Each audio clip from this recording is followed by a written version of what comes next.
and welcome back to our Monster Hunter World journey as it is very rapidly approaching the end. There is one big beefy dragon waiting to be challenged. I still have not decided whether or not I'm going to actually pursue this. We're going to find out today because today is the day I'm actually going to sink some time into this. There is a process to go through here because no matter what we do right now, we have to fight it underpowered. Vastly underpowered compared to what it's designed for. Not to say that people haven't done it, not to say that speedrunners don't do it, not saying that, but what it was designed for is where we're at. So, Fatalis. I had a look at Fatalis. I have now seen Fatalis. I did one pull because I wasn't wearing any suitable items whatsoever. They weren't upgraded in any way. The boss could one-shot me just by looking at me. But I generally wanted to get a feel for what it looks like, what's happening here, and start the sort of progress mindset going. So initial thoughts on Big Fat Alice. Major concern, first of all, is the definite push by the game to use the artillery and ballistas and things like that. I don't enjoy these at all in any way, shape, or form. And that is something I might have to try and drop my mindset on. Because every experience I've had in Monster Hunter where it's included cannons and things like that, I just haven't liked. It's been like Zora Madrigos, it's been some other moments, and never has it been fun to me. It takes you out of the action, you're kind of running around and hauling slowly cannonballs and things like that, and it's like, this is lengthy. It is a concern because if I don't change that mentality and I'm like, okay, this is fine. If we're doing multiple, if not many pulls on Fatalis and it requires that like organization of these cannonballs and things, that's going to grate on my nerves in a massive way. I have no doubt whatsoever they're not necessary, right? But probably a massive help. My clue for this actually, so we've been sent a gear list by Rurikan, who's working his Discord to come up with a gear set that makes this a viable approach. So we have that gear list and a bunch of decorations that need to go into it, or should go into it for like an optimal setup, I should say. And including in there is like gems that buff artillery damage, because it's obviously going to be helpful. I'm not sure how much damage they do. In fact, during the setup here, Fatalis can see you and will destroy the platforms that the cannons are on and things like that. So there's got to be some opportunity during the fight to like go and set them up, fire them off, or something along those lines to make it work. But the gemming indicates like you probably do want to do this. So that's my bigger concern. The fight itself, not too bad. Like I said, I only had the one pull. There's definite opportunities for iframing certain things because it's got a similar sort of Brackers type approach where it'll hit the floor, leave a patch, and then the actual explosion comes afterwards. So a little bit of practice with that, I'll probably be able to consistently iframe it, so it's not a concern. He's got some very cool attacks. He's more of a lizard than a dragon, I would say. He's got this extremely long, like, Diplodocus neck, which is, I guess, to make it hard to stay on the head because he stands up a lot and the head is too far away to do anything with, and then it comes down and it's quite far away. That arc is swing there.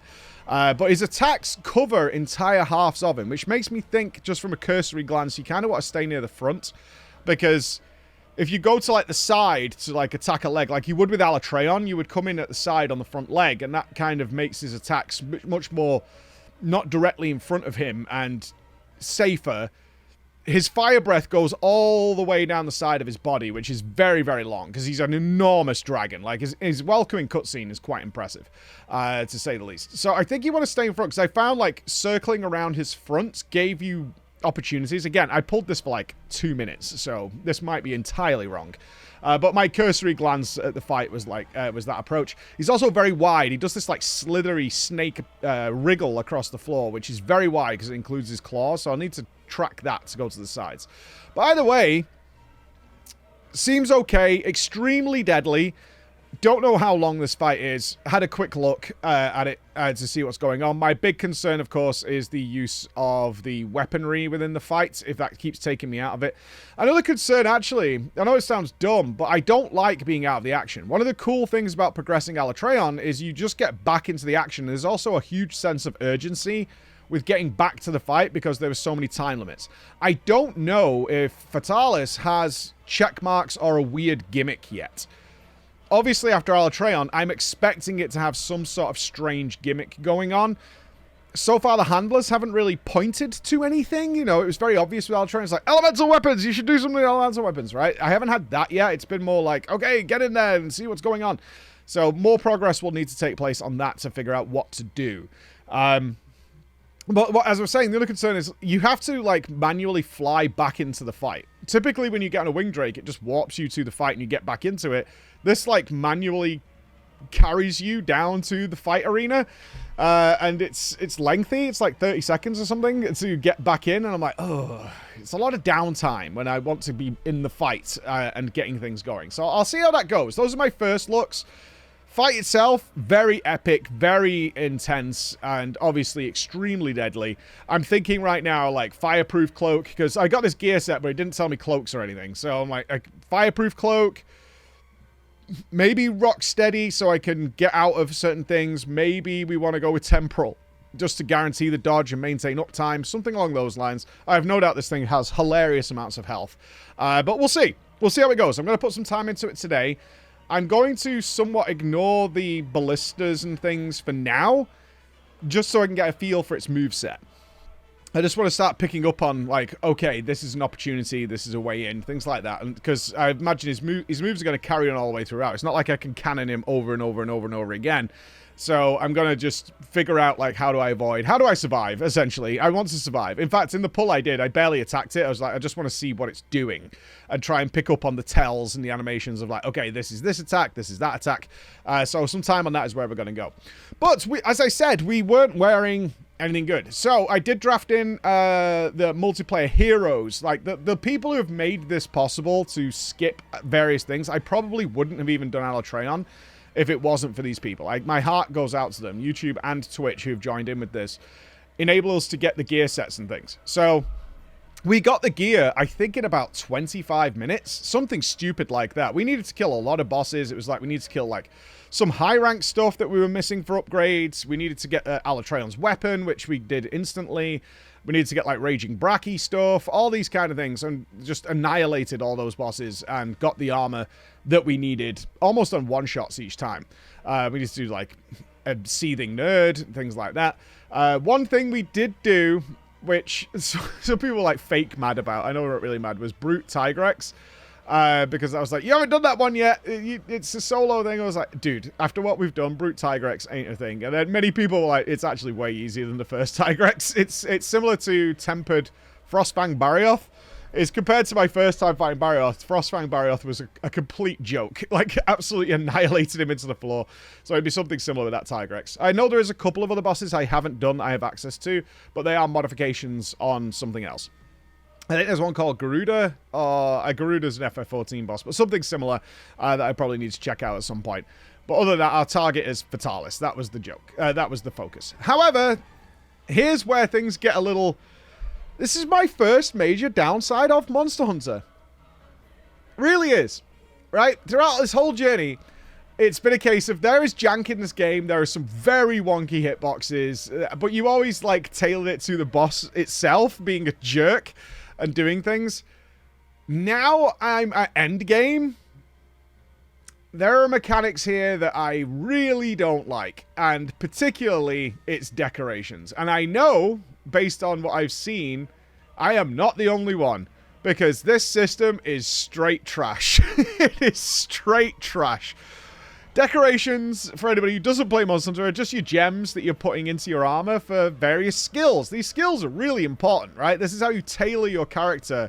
You have your armor, which comes with base skills, but then you have a lot of gem slots that you slot things in to be resistant to the certain type of damage it does, or to boost your damage in a certain area, or to really say you do a lot of crit. Now you can boost up your critical multiplier, things along those lines that go into it. And some of them are very strong, like increase... in fact, I would say on Alatreon, the biggest thing I did was increase my iframe window to be more like Souls, which is my history of these kinds of games. And that made the game far more comfortable for me to be able to perfectly dodge roll things, but have that little leeway should you be a bit panicky or mistime it slightly. It gave you that extra, like, half second of iframes or something that really helped out with some of the more devastating attacks. So they're a big deal. They're very important. And you cannot target them in any way, shape, or form. It is a pure lottery. as to what you get. So I followed a number of suggestions because we got the gear so fast. I was like, right, we just need decorations. How are we going to do that? Well, here's where it began. It's like, well, okay, there's a number of things we can do here, but the most important one is, or we believe the most efficient one, is the Steamworks. The Steamworks, if you do Zingor, gives you massive amounts of Steamwork materials that you can just pile. It gives you thousands of them that you can pile into the Steamworks to get monumental amounts of rewards. And you never need to farm again. If you do this like a few times, you never need to farm again. You never need to worry about your botanical garden, really. It will just chungus you up. But one of the things it'll give you is a bunch of Steam tickets that can turn into gems. And it's by far the most efficient way of doing it, especially with multiplayer, where you can smash the boss in a few minutes, grab all the rewards, and then just go and chungus it into the Steamworks. So we did that. I had like 9,000, I think. Or 10,000 Steamwork things. We did a few runs. And I've sat there and I'm chungus away in it. And it was only after we got to, I think, like 6,000 where we were piling it into the Steamworks that people were like, wait a minute, this isn't working. He's not getting the things he needs. I wasn't sure what we were after, right? And he's like, he's not getting the things. And then someone was like, the event's not on. So apparently there's a certain event that happens with the Steamworks that allows you to get these things. And it just so happens. I don't know what the frequency of this event is. But in the chat I saw, I think it's up like 6 out of 7 days a week. And it's just not up now. I don't know if that's true or whether it's over a couple days. But that's what I saw. I was like, wait, if you guys... Literally, this is the only day I can't do this, and it's not worked. And we piled like 9,000 of these rewards into Steamworks and got nothing for it whatsoever. We did get a bunch of like resources, you know, potions and things like that. But the actual thing we were after, we didn't get. So I was like, okay, well, it's time for our drama show. So I tell you what I'll do over the weekend is I will do the bosses that drop a load of gems. So there's a Jagras, there's a Leviathoth, and there's something else that drops the gems. You fight that boss, you don't get any other rewards really. But you do get a ton of gems for it. So I was like, okay, I'll do that over the weekend because they're not hard bosses. I can kill them myself in a few minutes. All right. I did do that for a couple of hours. But literally a couple of hours. And then I was full done with this system. I was full done. Because I got a lot of gems. I must have got over 100 gems. None of them were the ones I needed. And I Googled. I Googled, like, I'm after this gem. What is the best way of getting it? And it was what I was doing, which was Leviathoth. It's like the best way of the most... Without the Steamworks, the Leviathoth is the most likely chance you're going to get them. And I got 0 of them in a couple of hours. And I don't have a lot of time at the weekend. I really don't. It's family time. It's, you know, I'm not at the office. I'm not streaming. I'm not working. I'm catching up with my family because I'm here a lot. And I was like, this is terrible. This is awful. And I looked through my gem collection, and I've got like 15 of one type of gem, 1 of another, 17 of one type of gem, 0 of the other. So obviously, it's like, you know, a rarity or whatever. It's like, these are commons, these are rares, whatever. I was like, this is terrible. And then the Melder Lady, I wonder what the process is of the Melder Lady's access to gems. And whether there's like some quest line somewhere that can get triggered, which will add more gems to it. But she can make a bunch of gems. She just doesn't make any of the ones you want. She seems to make the commons, or whatever you want to call them. She makes none of the ones you want. I'm like, so that's a waste of time. And this just sucks. And I was Googling around, because I was like, there must be a better way of trying to get these things. And no, people are like, it was like, well, how do I get this? And the top reply was like, suffer, despair, give up your life. Just, it's purely random. Sometimes you'll get it in the first kill, and sometimes you won't get it for 100 kills. And I'm like, I can't be doing that, dude. Like, I haven't got that kind of time, man. I just don't have that kind of time. What a horrible system. Especially by the time you reached endgame for something as trivial as gems.